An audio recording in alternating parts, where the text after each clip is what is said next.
Youth കോൺഗ്രസിൽ മാധ്യമങ്ങളെ പരിഹസിക്കുന്നത് മറുപടി ആയിരുന്നില്ല, കുറെ കൂടി സത്യസന്ധമായ മറുപടി ആയിരുന്നു. എല്ലാവരും പ്രതീക്ഷിച്ചെന്താണ്, ഞാൻ അയാളെ അറിയുകയില്ല, അയാൾ എന്റെ ഒപ്പം ഫോട്ടോ എടുത്താണെന്നാണ് എല്ലാവരും പ്രതീക്ഷിച്ചത്. ഇപ്പോൾ നമ്മൾ കണ്ട ഈ കൊച്ചു വീഡിയോ ഭാഗം ഉണ്ടല്ലോ, അത് കഴിഞ്ഞ ദിവസം നമ്മുടെ മുഖ്യമന്ത്രി സാറ് സാധാരണ മന്ത്രിസഭാ യോഗത്തിന് ശേഷം മാധ്യമപ്രവർത്തകരെ കാണുന്ന ഒരു പതിവുണ്ടല്ലോ, അവിടെ വെച്ച് മാധ്യമപ്രവർത്തകർ അല്ല CMA, ഈ കഴിഞ്ഞ ദിവസം നമ്മുടെ ഈ രമേശ് ചെന്നിത്തല സാർ ആഭ്യന്തരമന്ത്രി തുറന്നു വിട്ടൊരു ഭൂതമുണ്ടല്ലോ, തുഫാൻ എന്ന് പറഞ്ഞൊരു ഭൂതം, അത് പ്രകാരം അറസ്റ്റ് ചെയ്യപ്പെട്ട 2-3 യൂത്ത് കോൺഗ്രസ് പ്രവർത്തകർക്ക് സാറുമായി വലിയ അടുത്ത ബന്ധമുണ്ടത്രേ എന്നൊരു ചോദ്യത്തിന് അദ്ദേഹം ഒരു മറുപടി പറഞ്ഞു.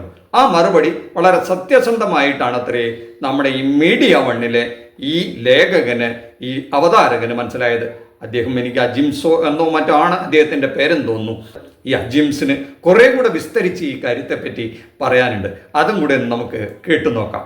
അയാളെ എനിക്കറിയില്ല, ഏതോ ഒരു ആളാണ്, എൻ്റെ ഇപ്പോൾ ഫോട്ടോ എടുത്താൽ എൻ്റെ പരിചയക്കാരനാകുമോ എന്നൊക്കെ അദ്ദേഹം പറയുമെന്നാണ് വിചാരിച്ചത്. പക്ഷെ അങ്ങനെയല്ല അദ്ദേഹം പറഞ്ഞത്. എനിക്കറിയാവുന്ന ആളാണ്, യൂത്ത് കോൺഗ്രസ്സുകാരനാണ്. അജിംസ് ആ പറഞ്ഞത് ശരിയാണ്, നമുക്കും അത് തന്നെയാണ് മുഖ്യമന്ത്രി പറഞ്ഞപ്പോൾ മനസ്സിലായത്. നമുക്ക് സംശയമൊന്നുമില്ല. വേണമെങ്കിൽ ഒരിക്കൽ കൂടെ നമ്മുടെ മുഖ്യമന്ത്രി പറഞ്ഞത് നമുക്കൊന്നും കൂടെ കേട്ടു നോക്കാം. ഒന്ന്, ഈ അറസ്റ്റ് ചെയ്യപ്പെട്ട 2 പേരെ എനിക്ക് നേരിട്ട് അറിയാം. മുഹമ്മദ് ഹുസൈനെ, അബ്ദുൽ സലാമിനെ എനിക്ക് നേരിട്ട് അറിയാം. ആർക്കും അറിയില്ലായിരുന്നു അയാൾക്ക് ഈ പരിപാടി ഉണ്ടെന്ന് അറിയില്ലായിരുന്നു, എനിക്കും അറിയില്ലായിരുന്നു. പക്ഷെ അവിടെ ഒരു കള്ളുണ്ടായിരുന്നില്ലേ? നേരത്തെ പരിചയം ഉണ്ടായിരുന്നു എന്നല്ലേ ഇപ്പോൾ MV ഗോവിന്ദൻ അത് ചിത്രം സഹിതം പുറത്തുവിട്ടു? നേരത്തെ പരിചയം ഉണ്ടെന്നല്ല അദ്ദേഹം പറഞ്ഞത്. നമ്മുടെ മുഖ്യമന്ത്രി സാറ് പറഞ്ഞ മലയാളത്തിൽ നിന്ന് നമുക്ക് മനസ്സിലായത് അദ്ദേഹത്തിന് ഇവരെ നേരത്തെ പരിചയമുണ്ട്, ഈ യൂത്ത് കോൺഗ്രസ്സുകാരെ എന്നുള്ളത് തന്നെയാണ് അദ്ദേഹം പറഞ്ഞത്. അത് അദ്ദേഹം സമ്മതിക്കുക തന്നെയാണ് ചെയ്തത്. അത് തന്നെയല്ലേ അജിംസും പറഞ്ഞത്. പക്ഷെ തൊട്ടടുത്ത് നിൽക്കുന്ന മാധ്യമപ്രവർത്തകർ ചോദിക്കുന്നുണ്ട്, അദ്ദേഹം ഒരു കള്ളം പറഞ്ഞില്ലേ, ഇതിനു മുമ്പ് തന്നെ നമ്മുടെ മുഖ്യമന്ത്രിക്ക് ഇവരെ പരിചയമുണ്ടായിരുന്നു എന്ന് MV ഗോവിന്ദൻ ചിത്രം സഹിതം പറഞ്ഞ് ആ കള്ളം പൊളിച്ചില്ലേ എന്നൊരു ചോദ്യം ചോദിക്കുന്നുണ്ട്. നേരത്തെ പരിചയം ഉണ്ടെന്ന് തന്നെയല്ലേ മുഖ്യമന്ത്രി പറഞ്ഞു. അതോടുകൂടെ നമുക്കൊരു കൺഫ്യൂഷനായി. മൊത്തത്തിൽ ഇപ്പോൾ അജിംസ് എന്താ പറയുന്നത്, MV ഗോവിന്ദൻ എന്താ പറയുന്നത്, ഈ മാധ്യമപ്രവർത്തകർ എന്താ പറയുന്നതെന്ന് നമുക്കൊന്നും മൊത്തത്തിൽ മനസ്സിലായില്ല.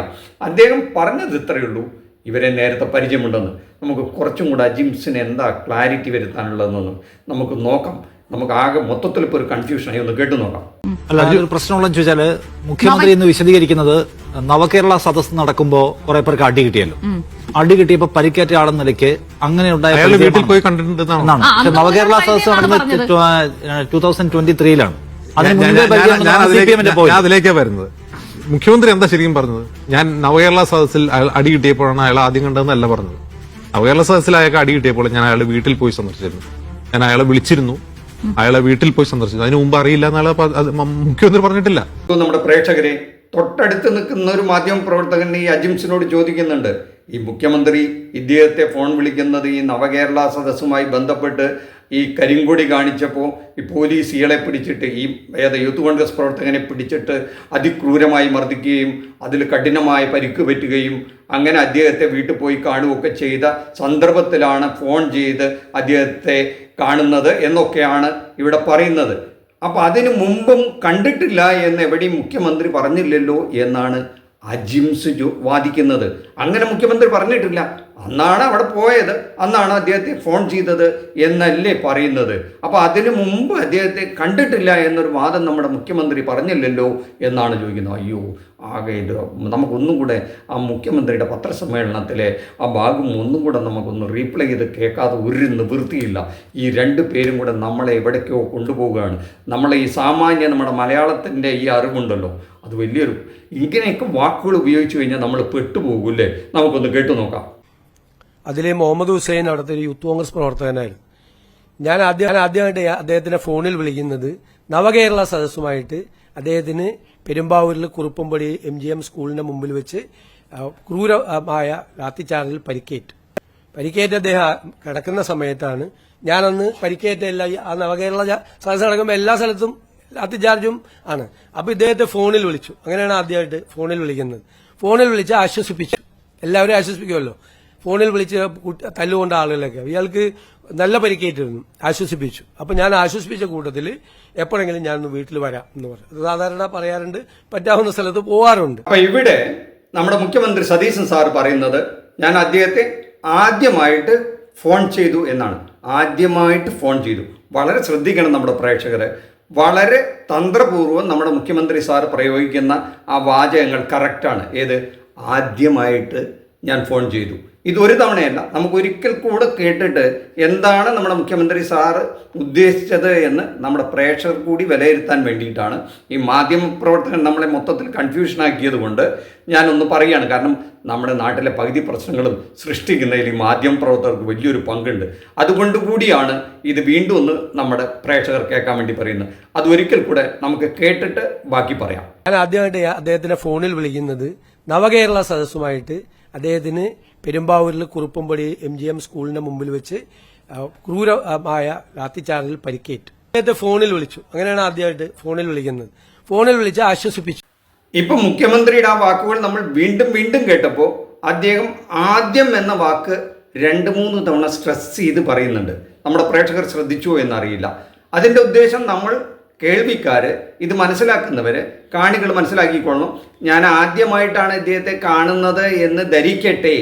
ഈ സംഭവത്തിനോടനുബന്ധിച്ചാണ് ഈ യൂത്ത് കോൺഗ്രസ്സുകാരനെ പരിചയപ്പെടുന്നതും വളരെ കാര്യമായി പരിക്ക് പറ്റിയ ഈ യൂത്ത് കോൺഗ്രസ്സുകാരനെ അവിടെ പോകുന്നതും ആശ്വസിപ്പിക്കുന്നതും എന്നൊക്കെയല്ലേ ആ മലയാളത്തിൽ നിന്ന് നമുക്ക് മനസ്സിലായത്. ഒരു സാധാരണ മലയാളം അറിയാവുന്ന മലയാളി അങ്ങനെയൊക്കെയാണ് മനസ്സിലാക്കാൻ അവർക്ക് കഴിവുള്ളൂ. പക്ഷെ നമ്മുടെ അജിംസിന് അതല്ലാത്ത എന്തോ ഒരു കഴിവുണ്ടെന്ന് തോന്നുന്നു. പക്ഷെ ആ കഴിവ് നമ്മൾ മനസ്സിലാക്കുന്നതിന് മുമ്പ് നമുക്ക് ഈ റിപ്പോർട്ടർ TVയിലെ അരുൺകുമാറിന് എന്തോ പറയാനുണ്ടത്രേ. അതൊന്ന് കേട്ടു നോക്കാം. തുടർച്ചയായി വാസ്തവവിരുദ്ധമായ കാര്യങ്ങൾ പറയുക എന്നുള്ളത് ഒരു പാത്തോളജിക്കൽ ലയറിൻ്റെ സവിശേഷതയായിട്ടാണ് കണക്കാക്കപ്പെടുന്നത്.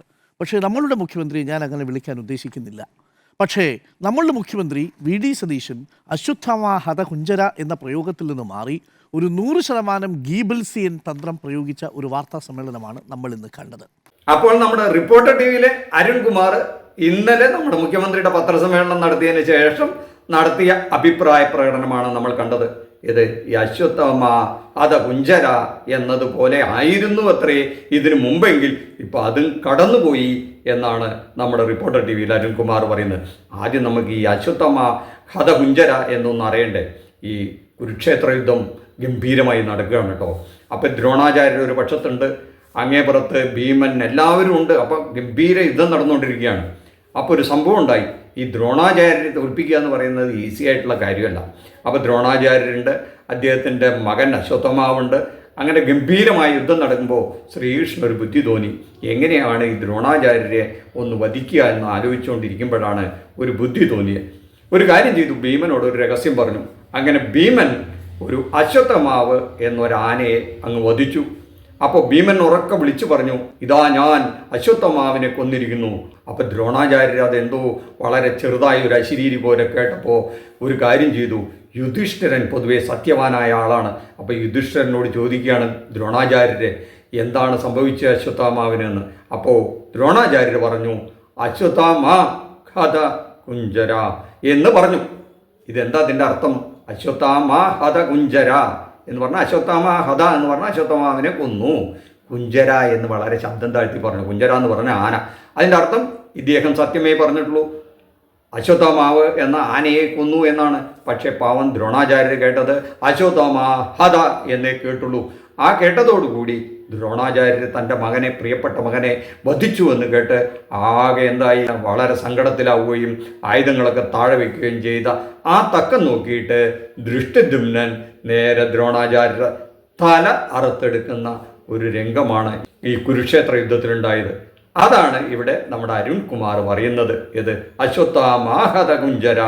അപ്പം ചില കാര്യങ്ങൾ ഈ വിധത്തിൽ പറഞ്ഞാൽ സത്യം പറയുന്നത് പോലെ വലിയ ഒരു നുണ പറയുന്നു എന്നാണ് നമ്മുടെ ഈ അരുൺകുമാർ ഇവിടെ പറഞ്ഞു വെച്ചത്. ബാക്കി നമ്മുടെ പ്രേക്ഷകർ വിലയിരുത്തട്ടെ ആ കാര്യത്തെ പറ്റി എന്നേ പറയാനുള്ളൂ. ബാക്കി നമുക്ക് ഈ അജിംസിൽ കുറച്ചും കൂടെ ഇദ്ദേഹത്തെ ഒന്ന് വെളുപ്പിച്ചെടുക്കാനുണ്ടോ എന്ന് നമുക്ക് സംശയം തോന്നുന്നില്ല. പ്രേക്ഷകർക്ക് സംശയം തോന്നുന്നുണ്ടെങ്കിൽ അതും കൂടെ കേട്ടിട്ട് സംശയിച്ചോളൂ എന്നേ പറയാനുള്ളൂ. അതൊന്ന് കേട്ടു നോക്കൂ. നവകേരള സദസ്സിൽ പോലീസിന് തല്ലുകൊണ്ടപ്പോൾ ഞാൻ അയാളെ വിളിച്ചിരുന്നു. ഞാൻ വീട്ടിൽ വന്ന് കാണാമെന്ന് പറഞ്ഞിരുന്നു. പിന്നീട് അതുവഴി പോയപ്പോൾ കോൺഗ്രസ്സുകാർ പറഞ്ഞു അവിടെ നിന്ന് കയറണമെന്ന് പറഞ്ഞു. അവിടെ കയറിയിരുന്നു.